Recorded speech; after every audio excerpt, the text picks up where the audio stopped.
Hey guys, it's Farid from In-Car Music again. I thought I'd show you how to put your Ghost 2 into service mode on this Mercedes W206. So before you attempt to put it in service mode, you need to know which is your service button. On this particular Mercedes, it's this mute button here in the center console. That's what we programmed. So what you do is you don't start the car, just put the power on, enter your code as it is now. So you need to disarm the Ghost. You'll get the 2 beeps, and now just press the service button 5 times. 1, 2, 3, 4, 5.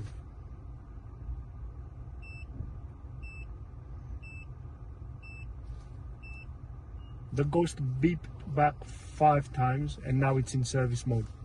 All you do is just turn off the power, and now your Ghost is in service mode. For you to come out of service mode, next time you get the car from the dealer or wherever you've given it, just turn on the power and enter your code.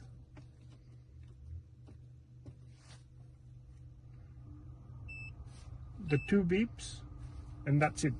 The Ghost is active again. Thank you for watching.